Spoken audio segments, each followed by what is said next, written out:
Alrighty, y'all. Look, listen, we're not even a week into the new year yet, and we have one of the craziest lawsuits that's just been made public.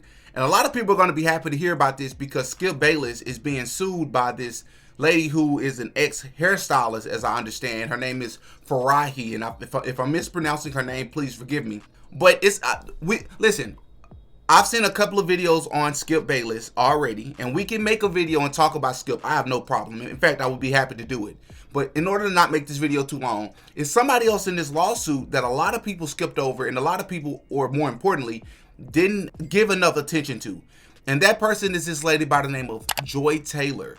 That's right, Joy Taylor. And a lot of you all will know who that is, but rightfully so, a lot of you all will not know who that is. Joy Taylor is a media personality. She's a TV host, if you will, and she's been on Fox and she's been on a couple of other shows. And she is being sued by this lady in a civil lawsuit, and it's crazy. Bro, this lawsuit is crazy. And a few months ago, I made a video about Joy Taylor and Taylor Rooks, and I had questions, right? I didn't have accusations, so to speak, but I had questions. And a lot of people say when you ask questions, it's usually people, or at least when you ask critical questions, it's usually when people are hiding behind what they really feel about that person. And I understand that point of view, but in this case, I typically say what I feel. And in that video, I gave you some of my opinions. This is a woman who religiously comes on podcasts like this one right here, too. For sure. And I think the overall overarching point of the conversation, which was a little lost in all of the comments and retorts, and pretends like she's not there to talk about life, work, dating, whatever. But she's dressed with majority of her cleavage out. But she pretends like she doesn't have her cleavage out. This is the same woman who comes on her podcast and pretend like she don't understand why a woman would feel skeptical or weird about her having an extended conversation with their man. Here's the thing, Joy Taylor does understand that. She's being disingenuous. This is a woman who is very beautiful and she knows it, but she's also very full of herself. This is a person that you call the opposite of humble. This is a person that has that day coming when they're gonna be humble, right? But I really have questions more so because I don't want to just assume things about people, and I don't want to assume that you all necessarily see what I see. When I look at a woman like Taylor Rooks, when I look at a woman like Joy Taylor, I have questions because it's confusing to me. When you are on national television and the topic of discussion is sports, we are discussing sports injuries, competitive teams, their records, players. Why do you have an excessive amount of your cleavage out on television? Now, a lot of heterosexual men are going to say, bro, be quiet. Like, be quiet before you ruin it. We want to see that. That gets more people to watch the show, actually. From a marketing perspective, sure, we get it. But I'm talking about from a professional perspective, right? I'm thinking about the double standards. But that's not even what this video is about. Before we get into the lawsuit, what I really want to make sure that I say is the arrogance. Do you all remember this video in particular from Joy Taylor? To all of the very straight men in the comments on my Pride post who are threatening to unfollow me. Oh, you're gonna unfollow me? No, you're not. You're not going anywhere. You're not unfollowing. You're gonna miss all the fun. Where are you gonna go? But while you're kicking and screaming about all the sin, while you sleep with that woman that you're not married to, I want you to remember that I'm never going to stop supporting and celebrating my family and friends. So, off. Also, there aren't too many things sexier than a grown man who is comfortable with his sexuality, who thinks that other people should have access to, like, human rights and equality. A person that makes a video like that is extremely comfortable in their position. The condescending nature, the tone, the arrogance, right? The sarcasm, the rhetorical remarks. That's a person who's comfortable in their position. That's a person who knows by one way or another, they're not going anywhere. They know that they don't have the skill set. They know that they don't have the talent. They don't care, right? They know the right people. They're involved with the right people. One thing or another. And this lawsuit, if true, because everything in this video is alleged, is the icing on top, and it explains everything, right? Before we hop into the lawsuit, if you're new to the show, please know we're thirsty to grow and to drink some of this warm tea, right? You can help us out by liking this video and subscribing to the channel. But don't worry, I'm going to give you a second to do that to help us out. Thank you. Now, without further ado, let's go check out what it says. So it says here, Superior Court of the State of California, County of Los Angeles. All right. And at the very top, it says, I don't want to mispronounce her name, but Nushin Farahi, right? Maybe Farahi Nushin. Maybe they put her last name first. I'm not sure, but we're just going to call her Farahi for the purpose of this video. So let's read just a little bit what this is about. And we're going to cut through the fat and all of that and get to the nitty gritty of it, all right?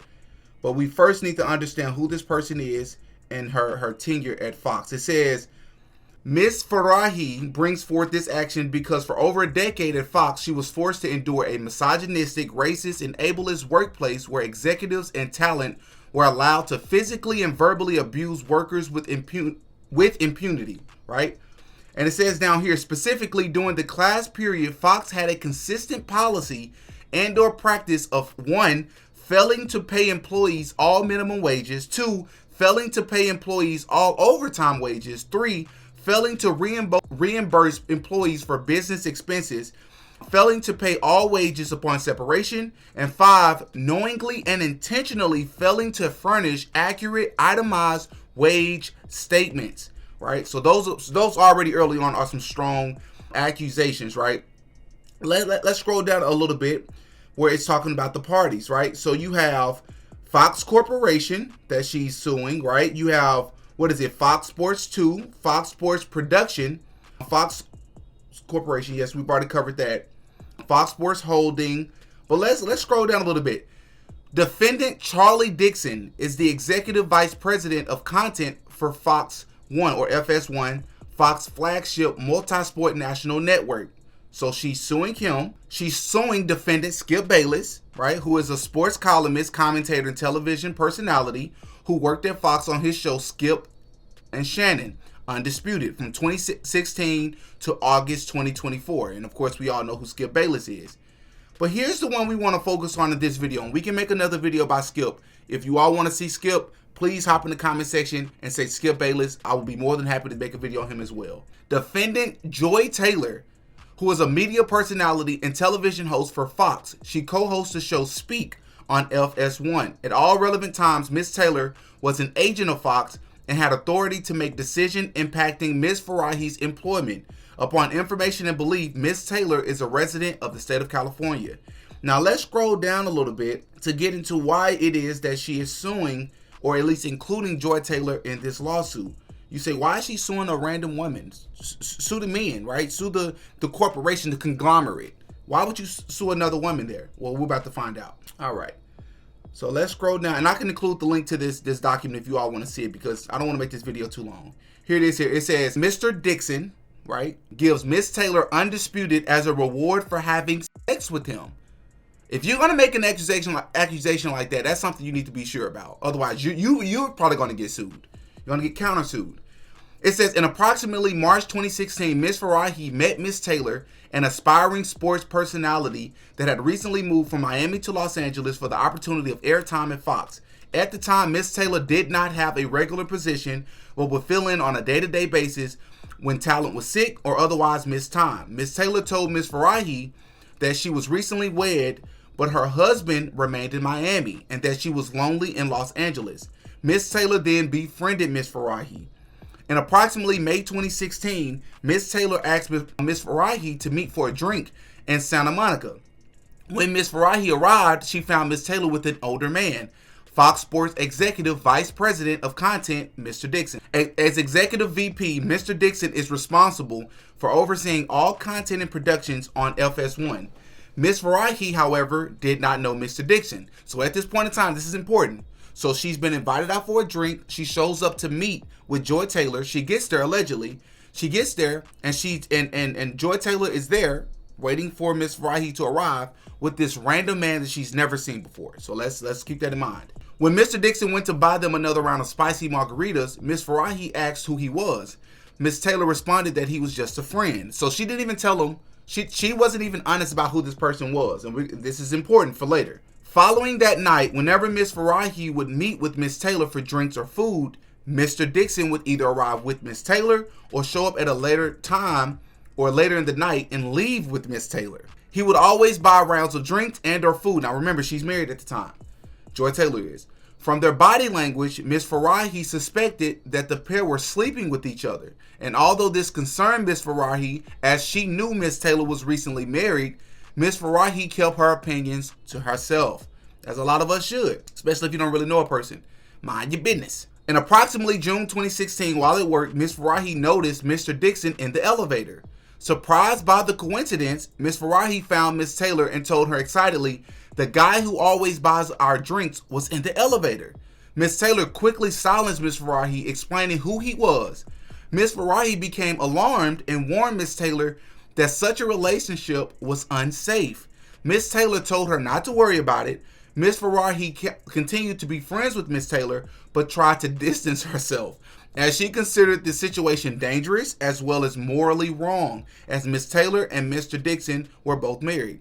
This doesn't surprise me even one bit. In approximately July 2016, word spread amongst Fox employees about a new show that was going to be a quote-unquote big deal, as it would star Mr. Bayless, and Shannon Sharpe, quote-unquote Mr. Sharpe.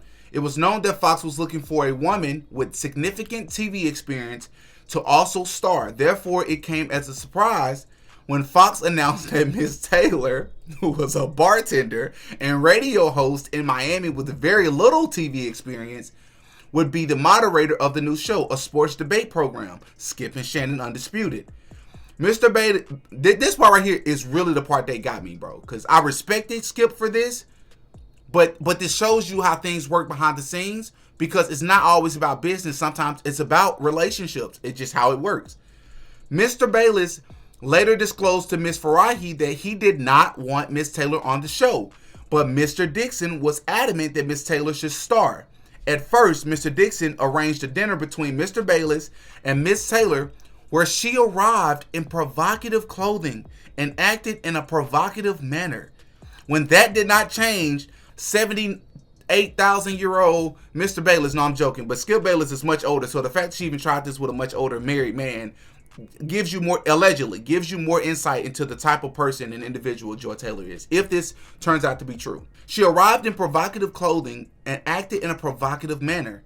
When that did not change Mr. Bayless' opinion of Miss Taylor, Mr. Dixon asked him to approve of her as a favor to him. Reluctantly, Mr. Bayless agreed to do so as a favor to his friend. Wow. Wasn't about skill, wasn't about talent. Wow. Around August 2016, Ms. Farahi attended a dinner with Ms. Taylor and her husband, and Mr. Dixon and his wife. So now for the first time, Ms. Farahi allegedly is in a vicinity with Joy Taylor and her wife, her husband, and Mr. Dixon and his wife all together. Let's see what happens. During the dinner, Ms. Taylor's husband became suspicious that Ms. Taylor and Mr. Dixon were having a sexual relationship. Soon after the dinner, Ms. Taylor's husband found evidence of the inappropriate relationship and divorced Ms. Taylor. In approximately September 2016, Undisputed started.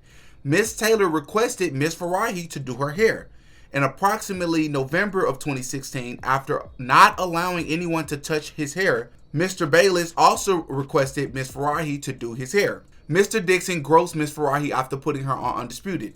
On January 14, 2017, Ms. Taylor had her birthday party at Pearl's rooftop in West Hollywood. Ms. Farahi and other Fox employees who were invited attended, as it was a part of their job duties to appease talent, and a birthday party is an important event. As usual, Mr. Dixon was heavily drinking, buying drinks for everyone on a Fox credit card, and blustering that everything purchased was on Fox dime. As Ms. Farahi was standing near the bar, facing the crowd, Mr. Dixon approached her. He asked the bartender for a drink and then placed his arm on Ms. Farahi's lower back. He asked how she was doing, if she was having fun, and if she wanted a tequila shot. Ms. Farahi felt very uncomfortable by his unsolicited touching and responded, "No, thank you." Mr. Dixon then moved his hand lower and started rubbing her body and grabbing her buttocks. Ms. Farahi was mortified, but quickly thought to fake an incoming call to escape from the situation. Let's see, is this all? Because I don't want to get rid of Mr. Dixon gets rid of a female talent member for refusing to have sex with him. Several years into Ms. Farahi's tenure at Fox, a female talent member, Anonymous, hired Ms. Farahi to do her hair at her house for an award show. Anonymous asked that Miss Farahi meet her for lunch first. There, Anonymous told Miss Farahi that she would no longer be with Fox, as Mr. Dixon told her that she would need to have sex with him if she needed to renew her contract. But she had refused. Anonymous further conveyed that Mr. Dixon was doing this to other women talent. She would warn Miss Taylor to be careful, and a talk show host had recently reported Mr. Dixon. Following the lunch, Miss Farahi called Miss Taylor to convey what Anonymous had stated. Miss Taylor responded that, quote unquote, no one gives a F about Anonymous or the talk show host who had reported Mr. Dixon. Miss Farahi later observed that Miss Taylor remarked appeared accurate, as no actions were taken to address the concerns raised. If it was not already apparent, it became even more clear that Fox enabled high-ranking individuals to abuse their authority, exerting undue control over female talent and employees. This is wild, bro. But I don't even want to sit here and just try to pretend like I'm like all this shocked. A lot of us aren't shocked to hear this. Only because, first and foremost, it's a lot of us consider Fox and all of that stuff to be Hollywood anyways, or Hollyweird anyways. But we also know that that happens in the workplace in the average city, right? Like, you don't have to be as big or as powerful as Fox to know that things like that are happening with married people. But it's even more surprising, once again, when you try to come off in this virtuous manner. You're supporting things that are ungodly, criticizing people who disdain or have disdain for the things that you're openly supporting with the power that you have across social media. But then to come off as if you're so deserving of what you have, when in actuality, you're just like the stereotypical women that they talk about. Do I believe that this applies to all women? No. And I think Miss Farahi, if she's telling the truth, is proof that all women aren't like this, bro. A lot of women are not like this. But you got ones that are. And a lot of times, sometimes it's harder to tell, but sometimes it's easier, right? Y'all up in the comment section, I don't want to make this too long. I just thought I should bring this to y'all's attention. Joy Taylor, along with a few other people, are being sued. And it'll be very interesting to see if she's going to be just as arrogant as she was before. All right, y'all up in the comment section. Y'all give me y'all thoughts, man. I'm Demetrius. I go by DD. That's all to this one, man. Peace. Oh, yeah. DD got a podcast.